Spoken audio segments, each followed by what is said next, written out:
Our guest today on the Ryerson Negotiation Project is Mel Cappe, Order of Canada recipient who's had a most engaging career. Thank you for joining us, Mel. Pleasure to be here. Our guest has a BA from the University of Toronto, a master's degree from the University of Western Ontario, and a PhD from the University of Toronto as well. Early in his career, our guest held several senior economic and policy positions in the Department of Finance and Industry. He was the Deputy Secretary to the Treasury Board, Deputy Minister of Environment, Deputy Minister of Human Resources and Development, Deputy Minister of Labour, and Chairman of the Employment Insurance Commission. In 1999, our guest became Secretary to the Cabinet, Clerk of the Privy Council, and Head of the Public Service of Canada. That, my friends, is the most senior position with the Public Service of Canada. In 2002, he became High Commissioner for Canada to the United Kingdom of Great Britain and Northern Ireland. In 2006, our guest became President and CEO of the Institute of Research on Public Policy. He is currently a professor, School of Public Policy and Governance at the University of Toronto, and serves on a variety of different boards, including Chair of the Health Research Foundation, Board Member of the Canadian Cancer STEM Consortium, and Board Member for the Canadian Foundation for Economic Education. Thank you for taking time out of your busy schedule to be with us on the Ryerson Negotiation Project. Pleasure, David. The grayer my beard gets, the more I want to deal with young people, and you count. Just a couple. But by the way, I should just say, clerk and secretary, my mother could never understand why at that point in my career I became a clerk and a secretary. But was it a demotion? Exactly. In your capacity as a senior deputy minister, you went on to become Secretary to the Cabinet, which is the most senior position in the Government of Canada as far as the public service is concerned. Can you describe for us as to who those internal stakeholders were and also who the external stakeholders were? So I believe firmly in the faceless bureaucrat, and the important thing for me was not to be a public actor, but rather to be an ear whisperer. And so the fundamental role of the clerk and the secretary was to be the deputy minister to the prime minister, secretary to the cabinet, so I owed an accountability to all of cabinet ministers, including yourself. And it was important for me not to be a public actor, but to play internally. So the external stakeholders, the answer is there weren't very many. And in fact, I probably had more than all of my predecessors in terms of dealing publicly with people who I'd had come in contact with over the years. I was just telling this story recently. I remember on September 11th, 2001, the then head of the Manitoba Business Council was in my office in the morning for an 8 o'clock meeting, and at 8:30 my executive assistant barges in inappropriately, I thought, to tell me about the attacks in New York. Well, that happened to be Jim Carr, who now is the Minister of Natural Resources. But that was unusual, that I would have had a lot of contact with external people. So internally, I owed this allegiance and duty and accountability to the Prime Minister. And that basically is all. If I start off thinking about that, my only accountability was to the Prime Minister. Now, clearly, as Secretary, I had an accountability to the Cabinet as an institution. And finding a balance, it was very seldom when the Cabinet's interests would be different than the Prime Minister's. But I also owed a duty of accountability to the institutions of government. And I was the custodian of the previous Prime Minister's papers. So Brian Mulrooney and I used to talk from time to time. In my capacity as clerk, I exercised some statutory responsibilities as custodian of his papers. I was also responsible for the managing the deputy minister community, but I never thought of myself as accountable to them. I was accountable to the Prime Minister. every now and then I felt that there was an accountability to the cabinet that was different than that to the Prime Minister. And an example was when Prime Minister Chrétien said to me one day, why do we have Kosovo on the cabinet agenda again? I would set the cabinet agenda. And I would say as long as we have Canadian armed forces at risk, we will have a conversation, very short, but we'll have a conversation in the cabinet. And you will remember Lloyd Axworthy and Art Eggleton as Minister of National Defense presenting sometimes a 2-minute presentation, but we would always have it on the agenda. And that was my accountability to the cabinet when the Prime Minister would have rather not bothered to spend any time on it. But basically it was the accountability to the Prime Minister. Internally, I had, and you mentioned the third title, which is Head of the Public Service. Curiously, that statutory responsibility was added to the Public Service Employment Act in 1998, I think, or 96. And actually it was earlier, it was in the early 1990s. So the Public Service Employment Act was changed, and it said the Clerk of the Privy Council is the head of the public service. And I said, well, what are the responsibilities and the accountabilities, and what are my instruments of decision making? And when you read the act, there are none. It just says head of the public service. So I felt an obligation for protecting the institution, for worrying about its nonpartisan, professional, bilingual nature. I focused on those kinds of things in trying to renew the public service, but all of that was consistent with the things the Prime Minister wanted to do. But was your mandate, was it a legislated mandate, or was it by convention? Yes, is the answer. Partly legislative. Okay.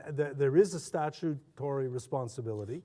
For instance, Section 125 of the Canada Evidence Act says that the clerk of the Privy Council can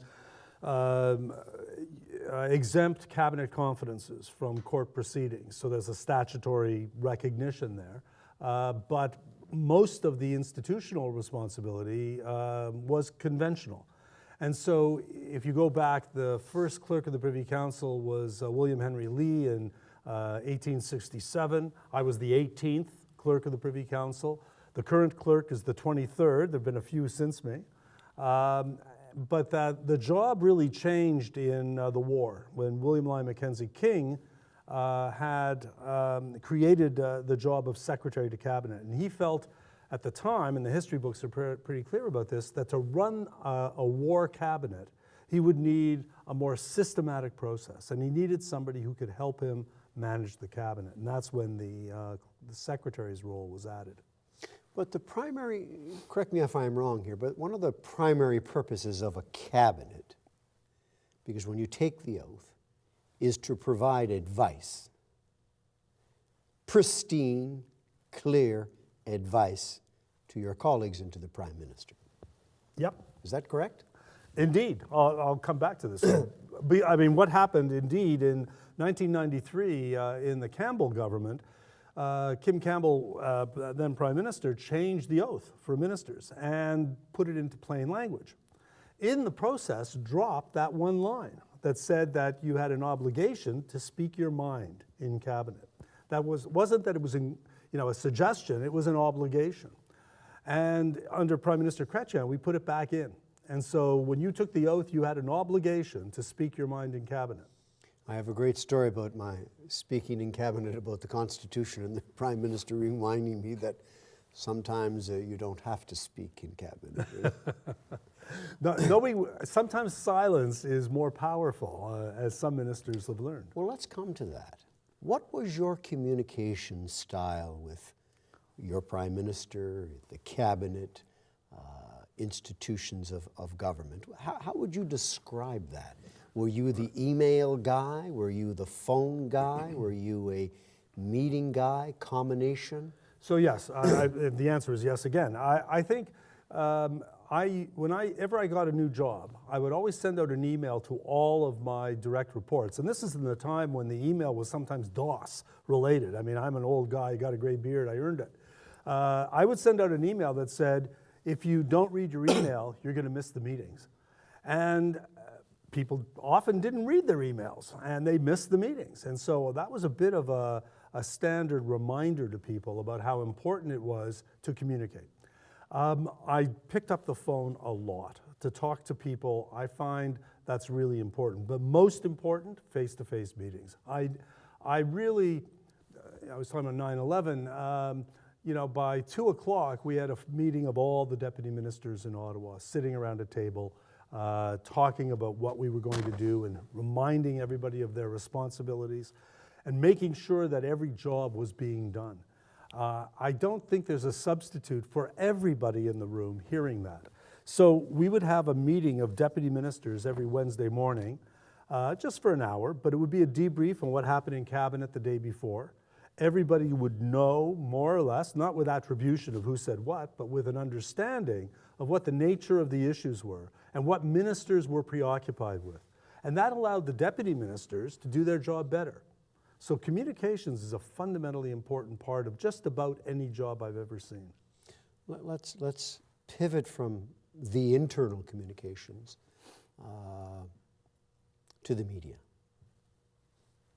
What was your style in terms of the media?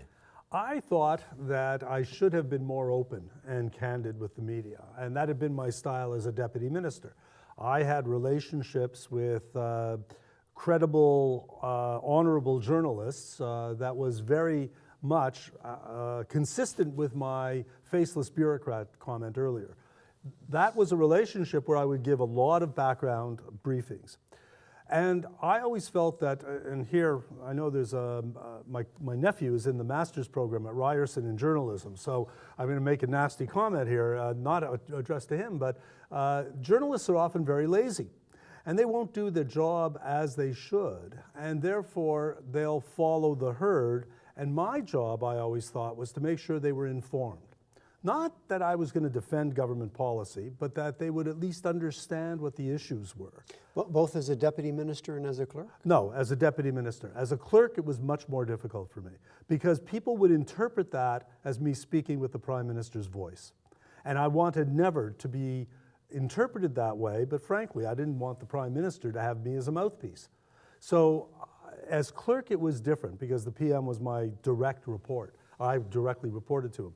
But as a deputy minister, I felt I could explain the issue better by giving a background briefing. So I had a network of journalists that I trusted. They weren't all journalists, but they could call me up and I would answer, and sometimes I would tell them I can't talk about it.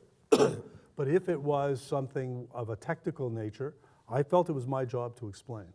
Without breaching any confidences, how did you communicate with the PM? So this is actually an important point, and it's now honored in the breach. In '93, when the Prime Minister formed government, he set up a process, with Chrétien set up a process which was a tripartite meeting at least 4 days a week, 9:30 to 10 o'clock, sometimes till 10:30. It was the Clerk of the Privy Council, the Prime Minister, and the Chief of Staff to the Prime Minister. And we would meet every day in his office. I say 4 days a week, sometimes 5. There were lots of phone calls all the time. I remember 9/11 is in my mind for some reason, and I remember that morning calling him. He was in a meeting with a provincial premier. I took him out of the meeting just to tell him what had happened. He had been planning to go to Nova Scotia for another meeting. I advised him. I told him I thought he should go to show that it was business as usual. He said no, he was going to not go. His judgment was way better than mine. My advice was still taken and heard, but ignored in the end. And that was the right decision. But those kinds of conversations were continuous throughout the course of the day. He was the only person who ever woke me up in the middle of the night by calling, and he would call me from time to time. Mulrooney, and I know this from my predecessors, I wasn't in the job for Mulrooney, but he used to call all the time. He would call 6-7 times a day. Chrétien less so, but pretty regular. One of the things about those meetings, though, just to give you a sense of how the communications worked, for my very first meeting as clerk, I called Pelletier, the Chief of Staff, and said, Jean, I'm going to raise the following issues. And he said, no, Mel, you don't get it. You don't tell me what you're going to raise, and I don't tell you what I'm going to raise. We go in and give the Prime Minister our best professional advice, and then let him decide. And I'll come in on your issues, and you come in on mine. And that's what we did. And Did you favor that? yeah, I was very comfortable with that. And I wasn't going to play on the very partisan political issues of party politics, and I would just shut up on those things. But when the issue was one of policy, if the Chief of Staff was raising a policy issue with the Prime Minister, I felt that was perfectly legitimate for me to give him my best advice, or to say, Prime Minister, this is a really complicated issue. Let me do a briefing note to you that will lay out some of the issues that you haven't thought about yet and that the Chief of Staff hasn't played with. So that worked very well, I think, and that was also preceded by paper. So a lot of people thought Chrétien didn't do his homework. He did a lot of homework, and I would send him a dozen memos the night before, and the next day I would get them back. He would always have gone through them. He would sometimes write notes on them, but most often it would just be JC in the corner, which meant that he had seen it and he agreed, and that was fine. But Were there set agendas for each meeting? No, not really. I would send him stuff, and I would You would raise it the next day? the next day, and then I would sometimes, he would say, well, I haven't decided, and I would come back, and sometimes, one of the issues, one of the things I really learned, and it's relevant to your negotiations course, is that you have to wait until something is ripe. Sometimes an issue isn't ripe to resolve, and he had a much better sense of ripeness than I did. I learned a lot about that from him. But I would sometimes jump the gun, saying, well, we really need a decision. And in retrospect, we really didn't need a decision. And then on other times, he was very quick to judgment. And I was very uncomfortable with how often he would sort of be decisive. When what I wanted him to be, I was giving him information. I didn't want a decision. And so this question of optimal decision-making and decisiveness is an interesting one. And you'll remember from cabinet meetings when he would say, well, leave it with me, I'll take your advice with me and come to a decision later. And then sometimes he would say, well, I think I'm going to do this. And of course, everybody would then say, what a good idea. But signaling and information, and again, this notion of having an issue ripen and be ready for decision. Now, have you found that, which I'm going to refer as a great insight, the ripeness of an issue for decisions or discussions? Have you found that understanding to be applicable in other things since you've done as Clerk of the Privy Council? Have you seen it elsewhere where it applies? For instance, I see it in the corporate sector in terms of raising issues at a board level. For sure. It happens it's life, frankly. Everything we do. Sometimes temporizing and pushing things off, procrastinating, is a very legitimate strategy. Sometimes it's a very illegitimate strategy. Sometimes I've seen ministers who were totally indecisive. They were indecisive sometimes for the right reason, like this is a big decision, I want to examine this from every angle. And sometimes for the wrong reason, they were afraid of making a decision. And I think you need to have that right balance and understand that sometimes 60 or 80% is better than 100% confidence that it's the right answer. And any decision is better than waiting for the right decision. And here, the perfect is often the enemy of the good. And waiting for that perfection is going to lead to a striving for the best decision, and you get something that's a lot worse. Have you found in your experiences that in negotiations, upward to a prime minister is very different from dealing with your peers? For sure. So this is how do you negotiate when there are asymmetric power relationships? And this happens all the time. It happens in business, it happens in normal work relationships, it happens even in academia. And so if you're dealing with your dean, I'm sure that the dean, you understand the respect that's owed to the dean, but also he has decision-making authority in a wide array of issues. So finding this way of dealing honestly and openly and directly, I think, is the way to deal with power asymmetry. Where you can find a solution that's going to have a respect but an insistence on your position can be very effective. But acknowledging the other person's position is, in a way, the key to getting that person to come along with you. And so with the Prime Minister, I would find it often advantageous to make it very clear that I didn't want a decision, but you need to know this, that, and the other thing, and let me come back to you with the ideal options that you will have.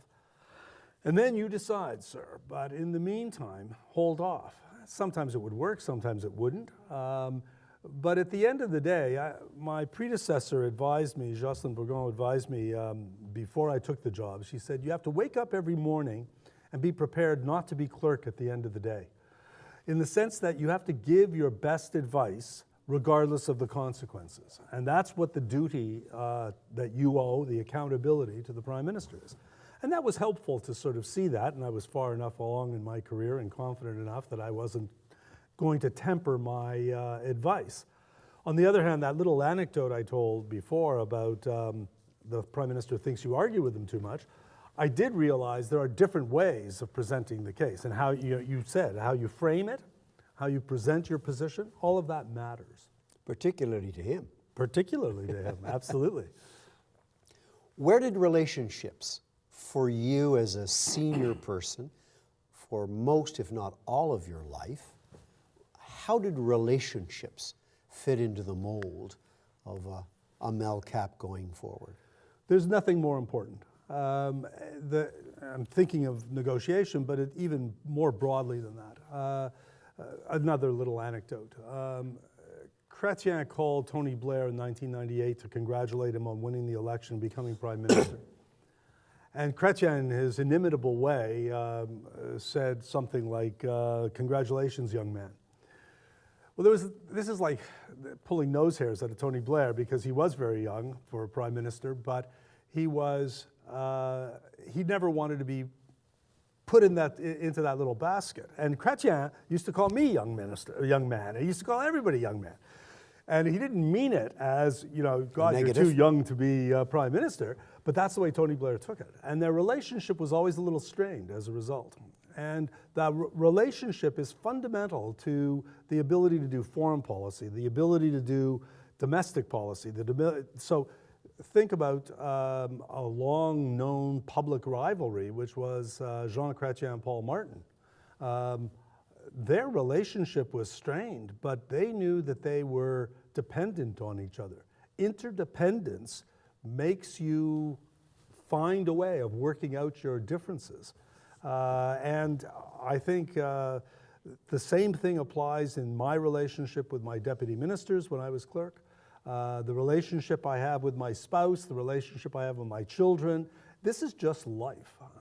And relationships drive success in negotiations and everything else. But let's be a little bit more specific. Relationships are important. I think we'll take that as a given. What do you need to do? What are some of the do's and don'ts of trying to get a good relationship and maintain a good relationship? Because I know from actual life, you had a great relationship with the former Prime Minister, Mr. Chrétien. He had a great respect for you. He liked you. That just doesn't happen. So you build relationships, right? I mean, you invest in them. And it doesn't just happen. And in particular in negotiation, I mean, let me take this to federal-provincial relations. I remember, and we were just talking about her, a minister, nameless now, who prided herself in not getting along with provincial ministers. That she saw every federal-provincial relationship as a tension and a conflict, and it was either to be won or lost. I had another minister who, in a different department, who made tone into substance. And he made his personal relationship with his colleagues in the provincial governments the substance of what he wanted to accomplish. And so one of the highlights of the federal provincial relations meetings I was at was when provincial ministers, all of the other party, wheeled in a birthday cake for my minister. That was the measure of success that he had accomplished, that he had their respect. They disagreed with him fundamentally on a whole range of issues, but there was a common respect there that allowed us to do the national child benefit, which we never could have done if it hadn't been for the relationships that were built with a couple of key provinces and bringing them along and then having them act with on the other provinces that we had more difficulty with. So those relationships are just fundamental. So tone is an important element. What are some other elements? I come back to that word respect. We use it glibly, but it's really fundamentally important. And I think that, when I was a junior officer in the Department of Finance, my boss sent me on a course, probably similar to what you're teaching on negotiation, and use the book Getting to Yes. And in there, they talk about that if you make it a win-lose, you're as likely to lose as you are to win. Exactly. But if you make it a win-win, you may not win as much, but you will win. And I think the notion of sharing objectives, if you can align objectives, that's fundamentally important here. And so in the context of a successful minister, and you were one, but there were many others, and there were many who weren't.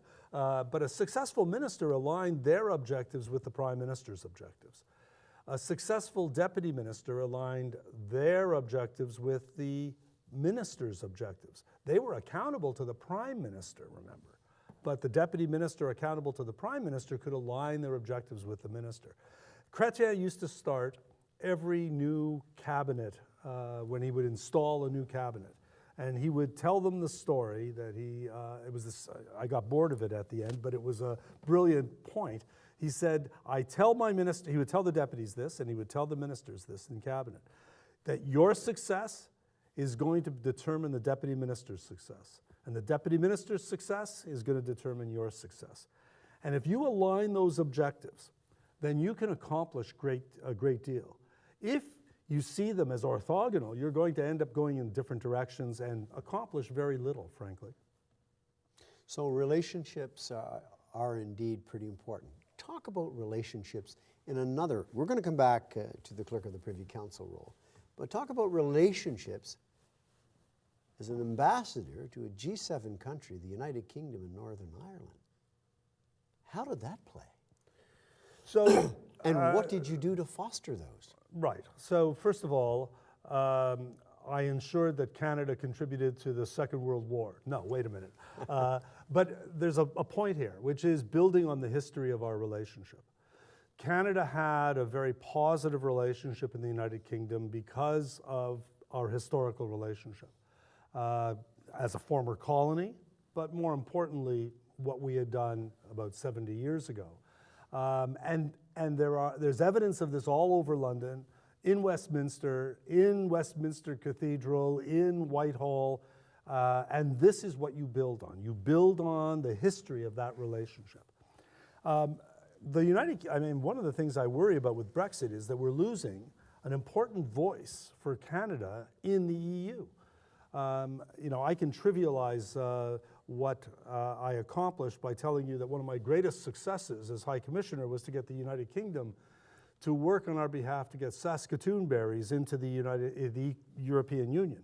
I can also say that it was fundamentally important to get the United Kingdom to work on our behalf in getting Canada to be aligned in international negotiations on the WTO, in international relations, in the Security Council, where they were representative and we did not have a seat at the table at that time. that there were opportunities that we could play that were hugely important to Canadian interests and Canadian values. And building on those historic relationships was very important. But I have anecdotes of examples where we said no. I mean, remember, we did not go to Iraq in 2003, and the United Kingdom did with the Americans. And that caused a flood in the relationship. And I set military and intelligence relationships as the #1 priority for me. So I accepted everything as an opportunity to build the military and intelligence relationship with the United Kingdom. And I think we improved it, even though there was this friction that developed over Iraq. But we used to have an officer who would go to the Joint Intelligence Committee weekly meeting in Whitehall.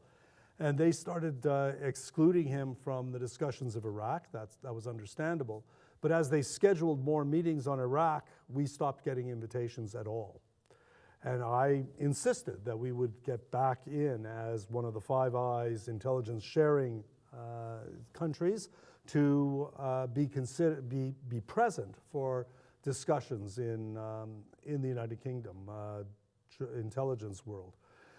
There are lots of course, we were with the British in Afghanistan at the time, and so that military relationship was fundamentally important so that there was collaboration in Kabul. They were in Helmand, we were in Kandahar, but we had to have that collaboration if we were going to be successful. And they needed us, we needed them.